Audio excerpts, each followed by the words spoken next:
droits des hommes. Le chef de l'État qui était présent au palais de justice de Franceville est rentré il y a quelques heures d'un long voyage qu'il a conduit à New York aux États-Unis et à Cuba, où il a pu une fois de plus consolider cette coopération entre le Gabon et Cuba qui ne cesse de se renforcer davantage. Le président a d'ailleurs eu un long tête-à-tête avec son homologue cubain Raúl Castro. Bienvenue, Miko, presse présidentielle. L'instant est particulièrement solennel. Dans cette enceinte du Palais de la Révolution, le président de la République et son homologue cubain ont droit à tous les honneurs dus à leur rang. La rencontre entre les deux personnalités constitue le point d'orgue de ce séjour de travail et d'amitié.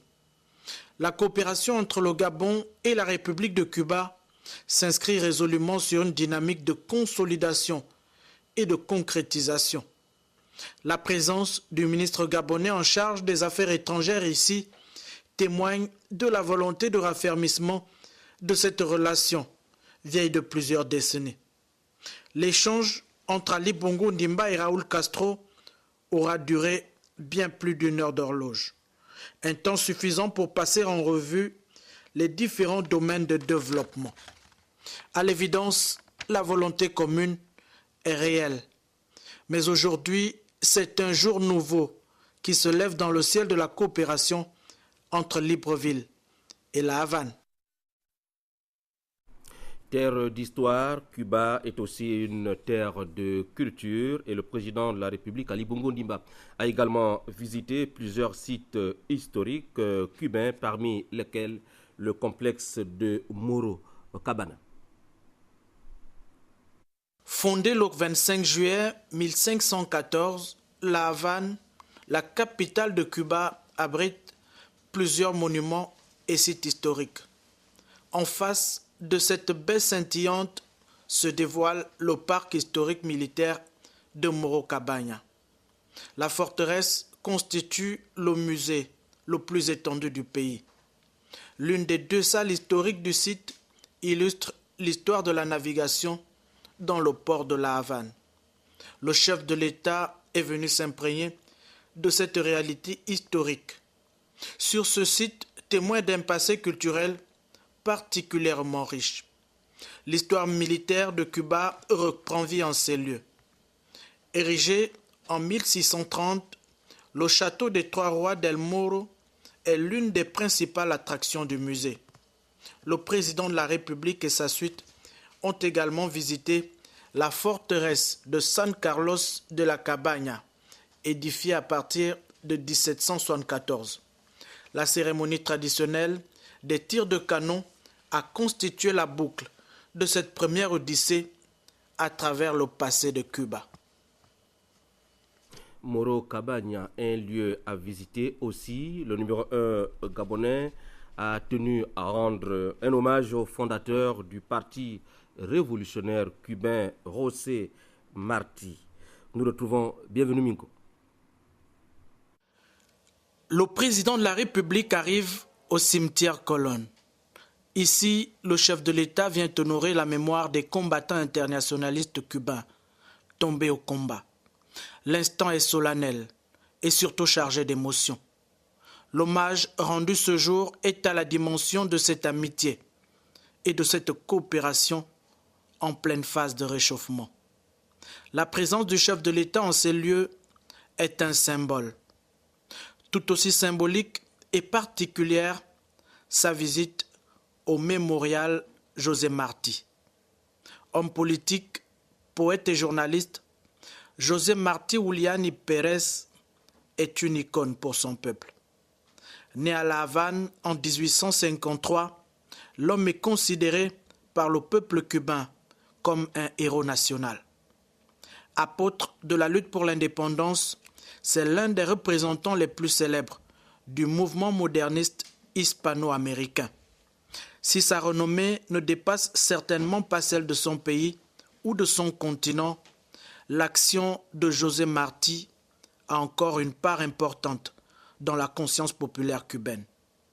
C'est donc à un personnage historique que le chef de l'État tenait à rendre hommage en ce jour.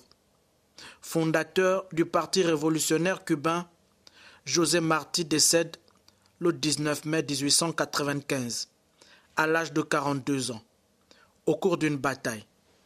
À la prospérité ici, il lègue un héritage culturel important, mais aussi sa pensée.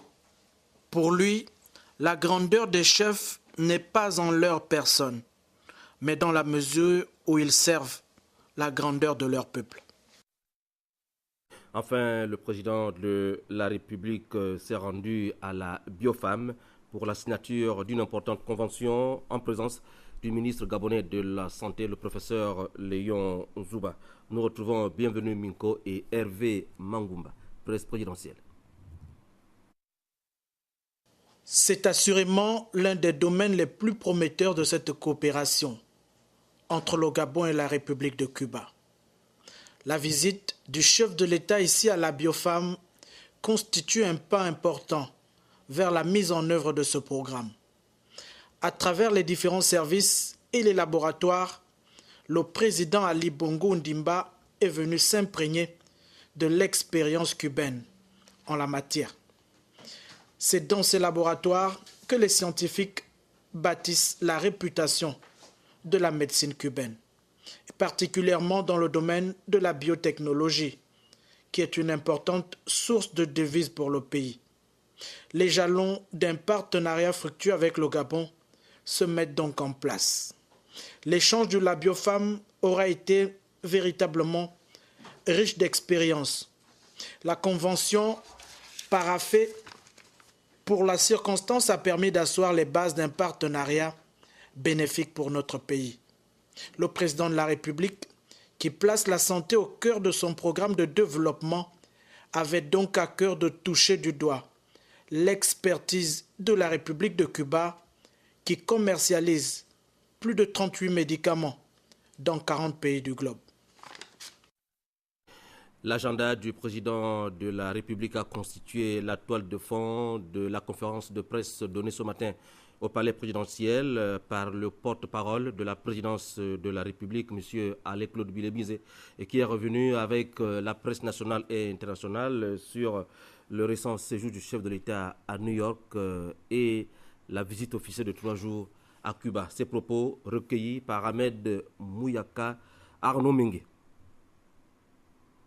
Le président de la République, chef de l'État, a donc séjourné aux États-Unis et principalement à New York pour la 60e session de l'Assemblée générale des Nations unies sur le thème de l'état de droit au niveau national et international.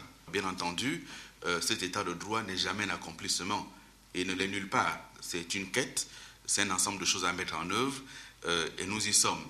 Même s'il est déplorable de constater que lorsque nous mettons en œuvre l'état de droit dans notre pays, un certain nombre de médias et d'ONG appellent cela dictature, alors que dans le même temps, quand les mêmes mécanismes sont mis en place en Occident, en France ou ailleurs, cela s'appelle l'état de droit. En ce qui nous concerne, nous consolidons et nous mettons en œuvre l'état de droit.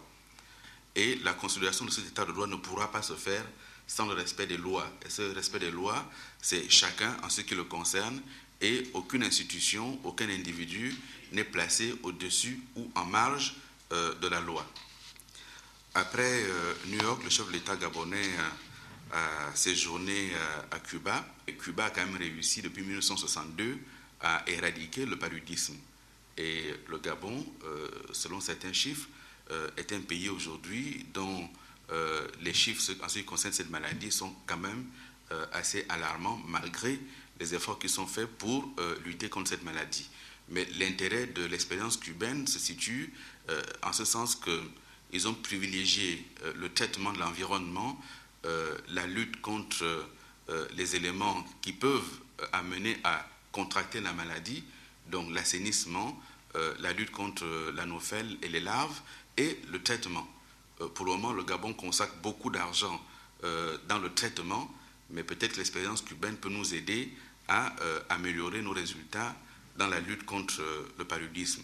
Et le président de la République se rendra du 5 au 6 octobre en visite de travail à Kigali, de même que du 13 au 14 octobre, Il sera avec ses pairs présidents des pays francophones à Kinshasa pour le sommet de la francophonie. Et du 15 au 17 octobre, le président de la République gabonaise sera à Bruxelles en Belgique dans le cadre d'une rencontre à l'initiative de l'Union européenne sur les partenariats avec l'Afrique. L'intégralité de cette conférence de presse animée par le porte-parole de la présidence de la République dans les programmes du soir de Gabon Télévision. Je vous l'ai dit, on a célébré ce jour la journée mondiale de l'habitat, fait marquant dans la capitale gabonaise la tenue d'un atelier de validation d'une étude de diagnostic conjointement organisée par le gouvernement gabonais, le PNUD et l'ONU. Félix Modibangoy, Rodrigue Tessamouanga.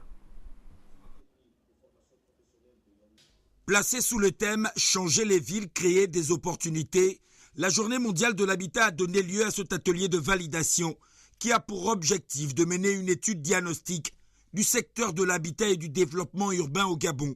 En effet, l'accès des populations à un logement décent a été et demeure aujourd'hui, puisqu'hier, une des préoccupations majeures des hautes autorités de la République.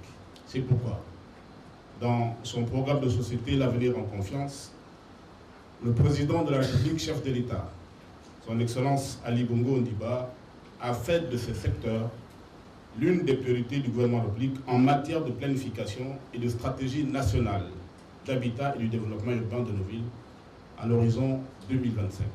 Malgré les nombreux efforts consentis par le gouvernement de la République, les possibilités d'accès au logement restent limitées. Les représentants de l'ONU Habitat et du PNUD ont reconnu l'immensité des défis à relever. Les défis à relever sont immenses, tant en ce qui concerne la fourniture de logements adéquats, les terrains aménagés, l'accès à l'eau et à l'assainissement adéquat pour les populations les plus défavorisées notamment, l'amélioration du système de transport public qui facilite la mobilité urbaine et protège l'environnement, l'amélioration des dispositifs institutionnels pour faciliter l'accès au logement et au terrain et la participation du secteur privé et des communautés dans la production de logements et dans la gouvernance urbaine. Ces principaux défis ressortent de l'étude diagnostique soumise à l'appréciation des participants durant ces 2 jours de travaux. Le gouvernement du Gabon attend avec beaucoup d'intérêt les conclusions de cet atelier et je puis vous rassurer qu'il les examinera avec le plus grand soin. Pourquoi?